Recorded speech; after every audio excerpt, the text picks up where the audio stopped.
Kanchipuram వకుడా silks నాణ్యత మా ప్రాధాన్యత. మదీనాగూడ, మియాపూర్, హైదరాబాద్ లో త్వరలో శుభారంభం.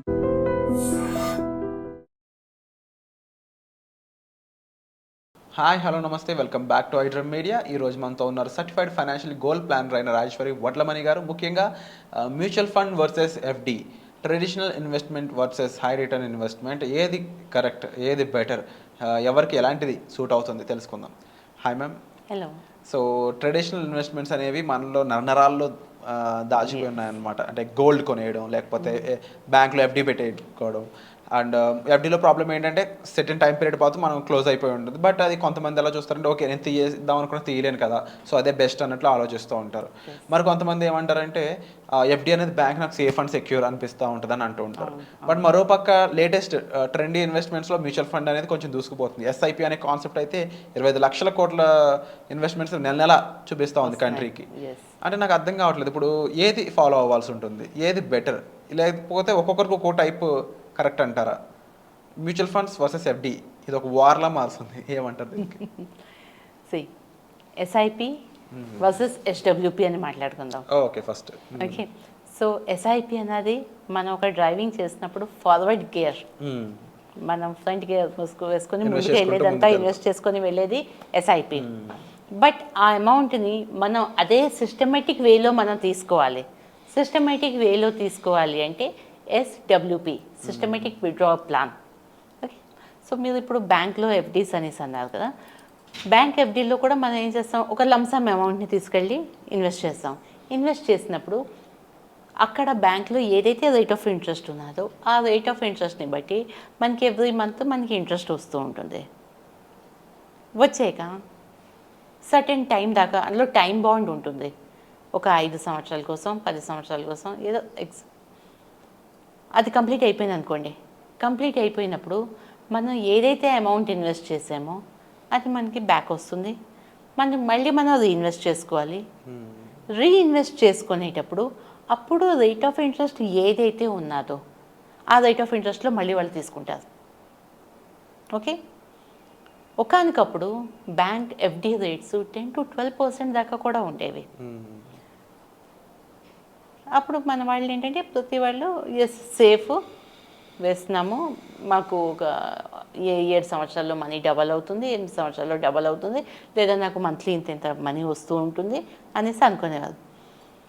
ఇప్పుడు మళ్ళీ రీఇన్వెస్ట్ చేసేటప్పుడు మనం రేట్ ఆఫ్ ఇంట్రెస్ట్ తక్కువ అవుతుంది.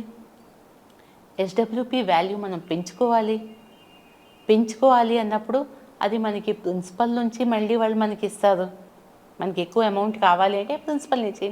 సో ఒక సర్టెన్ టైంలో మనది ఏదైతే ఇన్వెస్ట్మెంట్ అమౌంట్ ఉందో అది జీరో అయిపోతుంది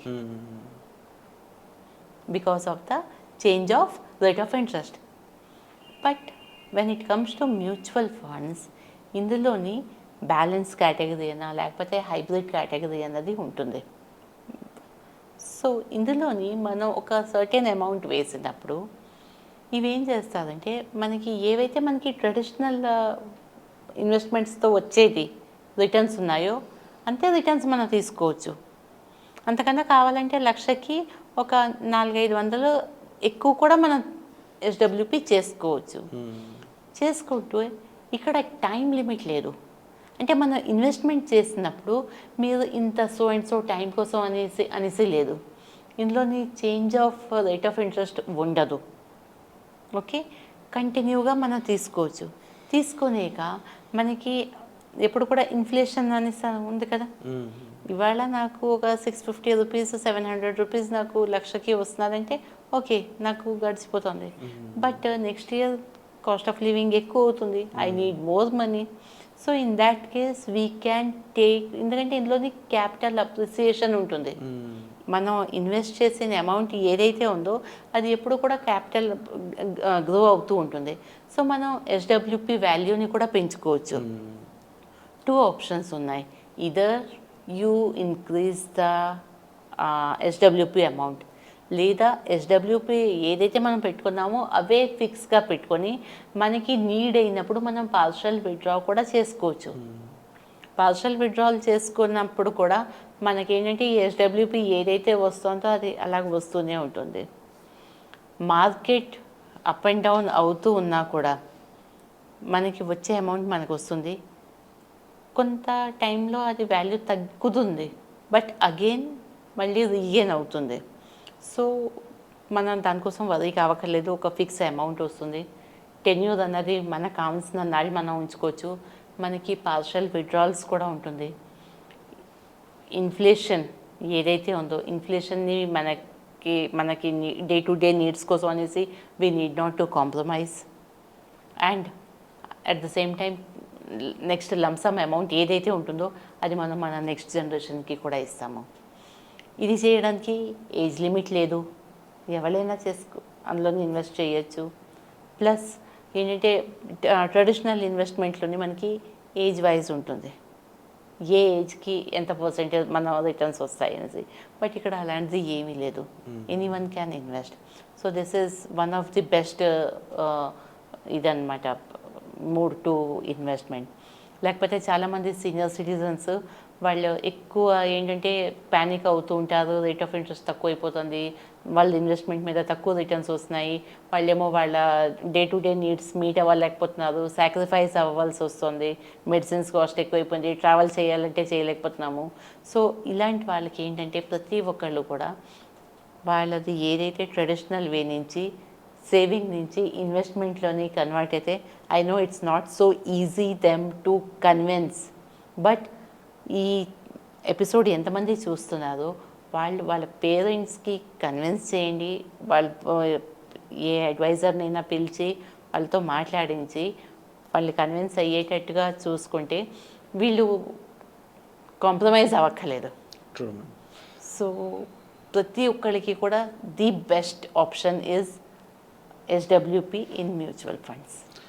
ముఖ్యంగా మార్కెట్లో ఒక కాన్సెప్ట్ ఉంటుంది మ్యామ్, ఏంటంటే డబ్బులు ఇన్వెస్ట్ చేయడం బాగానే ఉంటుంది, బట్ ఎప్పుడు ఆ డబ్బులు మనకి యూటిలైజ్ అవుతున్నాయి, మనకి ఎప్పుడు యూజ్ అవుతున్నాయి. ఎంతసేపు అందరూ ఇన్వెస్ట్ చేయడం గురించి చెప్తారు కానీ అవి మనకి ఎప్పుడు యూజ్ అవుతాయి, మనం ఎప్పుడు తీసుకోవాలి వాటిని, వీటి గురించి కూడా ఎవరు మాట్లాడరు అనేది. బట్ అండ్ ఈ ఎస్డబ్ల్యూపి కోసం కూడా నేను లింక్ ఉన్నది నా దగ్గర, నేను ఈ ఎస్డబ్ల్యూపి కూడా లింక్ ఇస్తాను. లింక్లోని ఆ ఏఎంసీది కావాల్సిన ఏఎంసీ సెలెక్ట్ చేసుకొని మీ ఎంత ఇన్వెస్ట్మెంట్ ఒక 50 lakhs ఒక సో అండ్ సో ఇయర్లో ఇన్వెస్ట్ చేశారు, every month so and so amount వాళ్ళు ఎస్డబ్ల్యూపీ చేసుకున్నారు. So what is the final value, how much withdrawal done, and ఎంత రిటర్న్స్ వస్తున్నది, ఈచ్ అండ్ ఎవ్రీథింగ్ క్లియర్గా అందులో మెన్షన్ ఉంటుంది. సో అది కూడా చూసుకోవచ్చు. సో తప్పకుండా మ్యామ్ చెప్పిన విధంగా ఈ ఎస్డబ్ల్యూపీ గురించి ఎక్కువ తెలుసుకుంటే దాన్ని యూటిలైజ్ చేసుకున్నట్లయితే 100% చాలా మంది స్ట్రెస్ తగ్గుద్ది, ఫైనాన్షియల్ స్ట్రెస్. ముఖ్యంగా మార్కెట్ నుంచి ఎప్పుడు బయటకు రావాలి, లేదంటే ఎప్పుడు ఆ డబ్బులు మనం యూటిలైజ్ చేసుకోవాలి, ఆ డబ్బులు మనకి ఎప్పుడు ఉపయోగపడతాయి అనే దాని మీద ఈ ఎస్డబ్ల్యూపీ అనే కాన్సెప్ట్ మీకు బాగా వర్తిస్తుందండి. అయితే దీనికి సంబంధించిన మరింత ఇన్ఫర్మేషన్ మీరు మ్యామ్ని అడిగి తెలుసుకోవచ్చు, లింక్స్ పరంగా ఉండొచ్చు, ఎలాగైనా సరే. అండ్ మోర్ ఓవర్ ఇన్వెస్ట్మెంట్ స్ట్రాటజీకి సంబంధించి, ఇన్వెస్ట్మెంట్ రూల్స్ సంబంధించి అండ్ ఎలాంటి ఇన్ఫర్మేషన్ రాజేశ్వరి వడ్లమణి గారి దగ్గర నుంచి మీరు ఎక్స్పెక్ట్ చేస్తున్నారో అది కామెంట్ సెక్షన్లో మెన్షన్ చేసినట్లయితే అలాంటి ఎపిసోడ్స్ మీ ముందుకు తీసుకొచ్చే ప్రయత్నం అయితే మేము చేస్తాం తప్పకుండా.